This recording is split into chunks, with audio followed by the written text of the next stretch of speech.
Bom dia, boa tarde, boa noite a todos. Canal Luz no Fim do Túnel. Eu sou o Helder de Araújo. Vamos lançar alguma luz hoje sobre alguns aspectos da geopolítica contemporânea. O conceito de unipolaridade, de multipolaridade. Algumas pessoas ficam brigando, tomando partido, como não poderia deixar de ser, num país totalmente dividido entre uma direita neoliberal pró-americana, pró-sionista, e uma esquerda liberal, globalista, onguista, progressista, e que aderiu à doutrina woke norte-americana. Enfim, uma direita imprestável, vamos dizer, uma falsa direita, e uma esquerda cooptada e viciada. Portanto, nenhuma solução pode advir desta polarização. Mas a compreensão e a análise é da onde vai vir a unidade nacional, né? O Brasil precisa fazer um longo trabalho aí de recuperação de sua imagem perante si mesmo, né? Enfim, mas vamos voltar ao nosso assunto. O mundo é unipolar ou é multipolar? O mundo sempre foi multipolar, é multipolar e seguirá sendo multipolar. A unipolaridade, a suposta unipolaridade advogada aí pelo Ocidente, pela hegemonia temporária e pontual aí norte-americana, que advém de sua fé cega no seu destino manifesto, a ideia do excepcionalismo americano, da hegemonia americana, isso tudo não passa de uma distorção, de uma autoilusão muito grande. A ideia de dominar o mundo é uma ideia recorrente, antiga e, vamos dizer, que não se sustenta em época nenhuma, né? O mundo jamais foi unipolar. Portanto, aí segue uma lógica puramente aristotélica. O mundo nunca foi unipolar e, portanto, ele nunca vai ser unipolar. Do mesmo jeito que eu posso dizer, o mundo nunca vai acabar porque ele sempre existiu, né? Ele sempre existiu. O universo ele sempre existiu, portanto, ele sempre vai existir. Por exemplo, a gente pode prever que amanhã o sol vai nascer, né? Vai vir a noite, o dia. Por quê? Porque isso sempre existiu, portanto, isso sempre existirá. Da mesma forma, o mundo aí multipolar e unipolar, posso-te dizer que existe um conflito na medida em que um mundo unipolar tenta se sustentar a partir dessa soberba, desta arrogância, dessa ideia de dominar o mundo, mas o mundo nunca é dominado por povo algum, por civilização alguma, em tempo algum.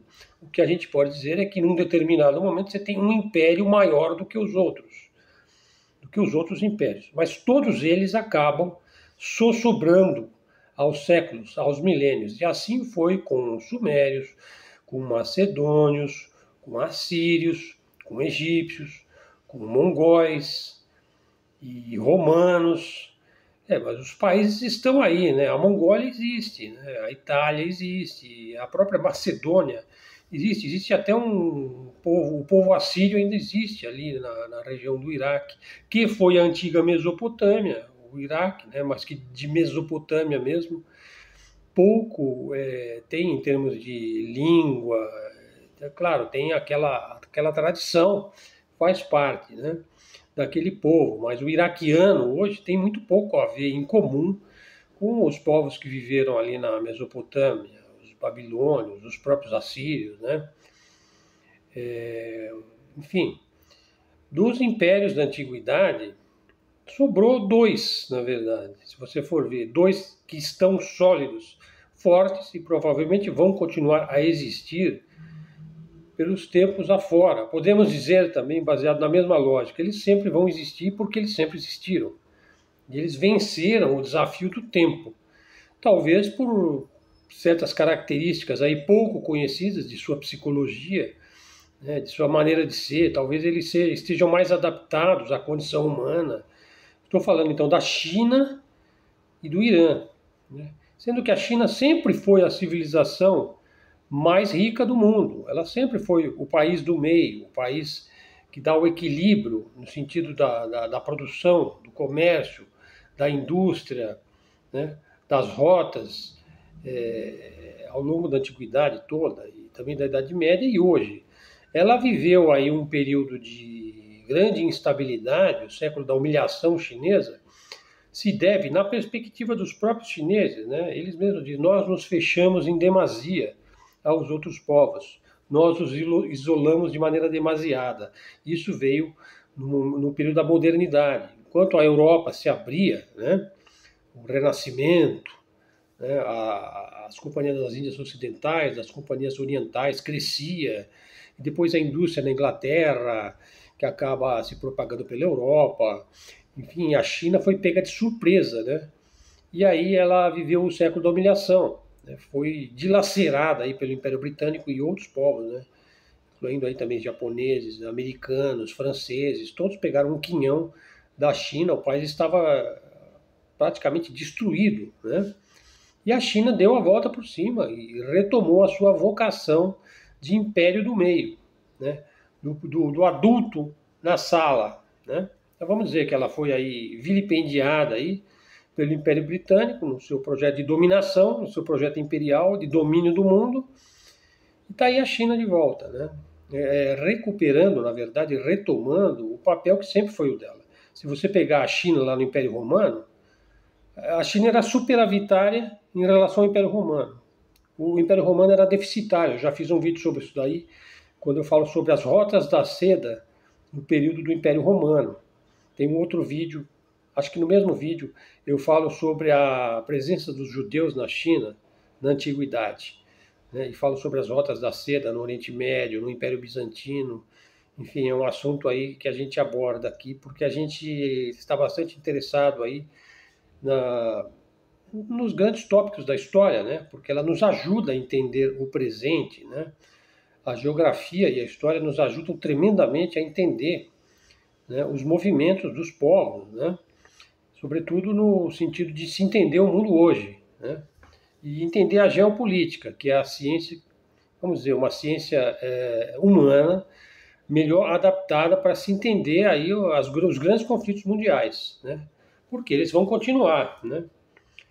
Veja, com relação ao mundo multipolar e unipolar, portanto, eu não advogo pela existência de um mundo unipolar, né? Eu digo que a tentativa de se criar um mundo unipolar dominado pelo Ocidente, ela existe e ela está só sobrando, ela está fracassando, como não poderia deixar de fracassar, né? Isso não se sustenta. Os Estados Unidos vai ser um dos impérios hegemônicos mais breves da história. Os Estados Unidos não tem mais 10 anos de hegemonia. Na verdade, essa hegemonia dos Estados Unidos já começou a cair fortemente ali em 2022. Em 2020 já começou a decair, né? A gente pode dizer que a gente teve um momento aí de grande predomínio norte-americano no pós-guerra, época de reconstrução da Europa, e depois com a queda da União Soviética, os Estados Unidos pintou e bordou, né? E de mais ou menos 1990 até 2010, os Estados Unidos pintou e bordou pelo mundo, mas isso está chegando ao fim, né? Veja só, que previsões a gente pode fazer? O mundo será multipolar, quer dizer, na verdade ele já é multipolar, mas ele será multipolar de uma maneira mais definida. No momento que o Império Ocidental controlado aí pelo poderio norte-americano enfraquecer, já está enfraquecendo, os Estados Unidos está ruindo por dentro. Então a gente pode dizer que o mundo será multipolar com 3 ou 4 blocos de poder. Evidentemente o poder sino-russo, né, que pode se dividir em um poder russo, porque a Rússia tem aspectos únicos, né, ligados aí à própria religião ortodoxa, enquanto que a China é um reino confucionista e capitalista, e socialista. Ela conseguiu unir essas 3 coisas, dada a proverbial capacidade de adaptação do chinês e a sua consciência que ele tem de si e da passagem do tempo, dos milênios, né? O pragmatismo e o realismo do chinês é sem paralelo no mundo, sem dizer do seu tino comercial aí, né? Enquanto que a Rússia hoje é o maior poderio militar conhecido, né? Não precisa dizer que uma guerra entre Estados Unidos e Rússia, não estou nem colocando a China, hein? Os Estados Unidos provavelmente perde essa guerra, né? Embora os dois países terminariam destruídos, né? Então nós teremos de viver num mundo multipolar, né? Então é uma questão de se adaptar. Eu já fiz um vídeo também sobre a evolução da guerra, né? A guerra não é vencida pelo mais forte, não é vencida pelo mais rico, não é vencida pelo mais poderoso, não é vencida por quem tem a melhor ideologia. A guerra é vencida por quem tem a melhor capacidade de se adaptar. Já fiz um vídeo sobre isso daí, eu expliquei muito bem isso daí. Então haverá conflito na era multipolar? Sim, porque sempre haverão conflitos, porque isso é inerente à condição humana, né? Mas não devemos lamentá-lo, até porque a quantidade de conflitos aumentou consideravelmente durante o mundo unipolar.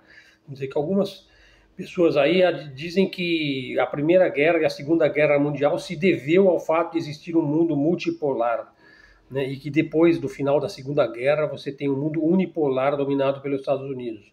Isso é uma tese evidentemente estapafúrdia, porque você teve lá a Guerra da Coreia, a Guerra do Vietnã, e depois teve guerra do Iraque, do Afeganistão, da Síria, da Líbia, do Kosovo, na África, enfim.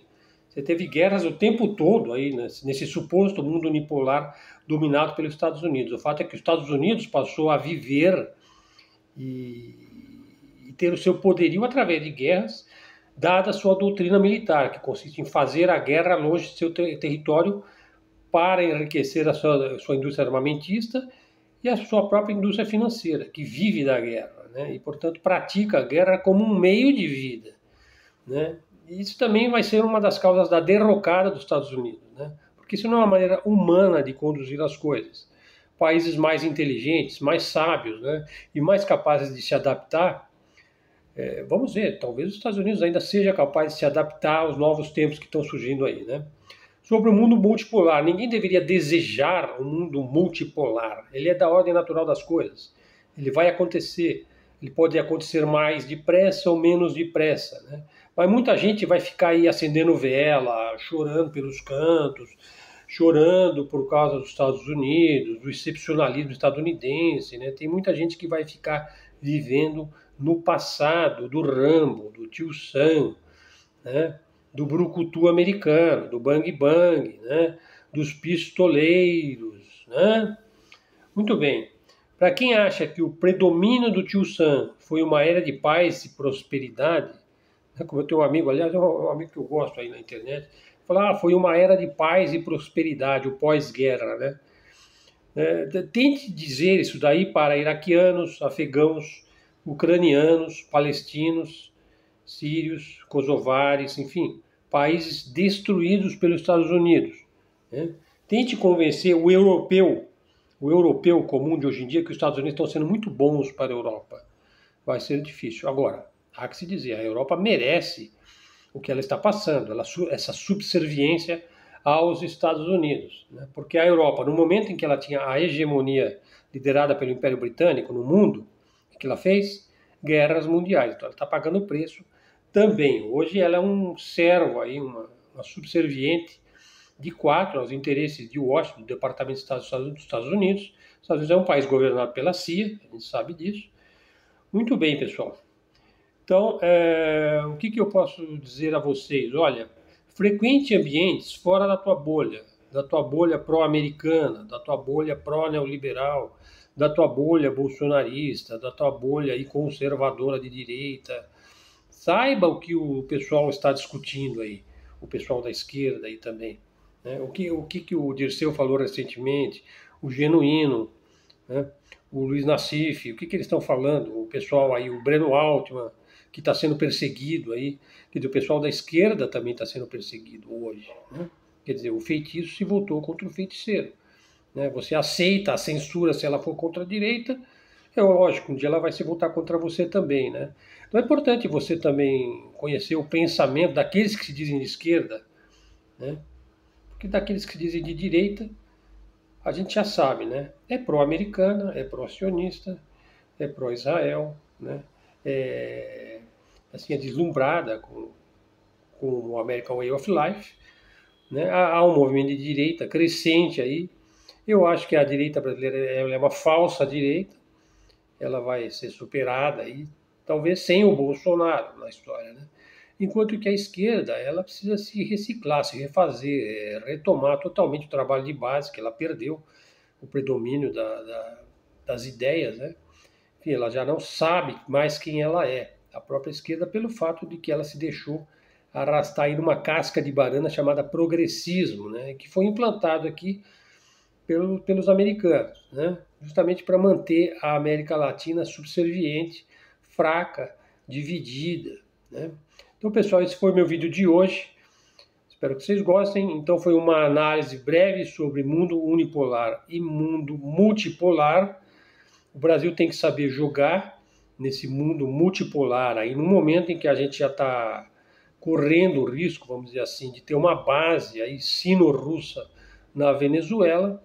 Nós não sabemos qual vai ser a reação aí dos Estados Unidos na região aí de Essequibo, que vamos dizer, hoje é o ponto principal aí da geopolítica mundial, principalmente americana, centro-americana e latino-americana. Vamos em frente. É isso daí. Até a próxima e fiquem com Deus.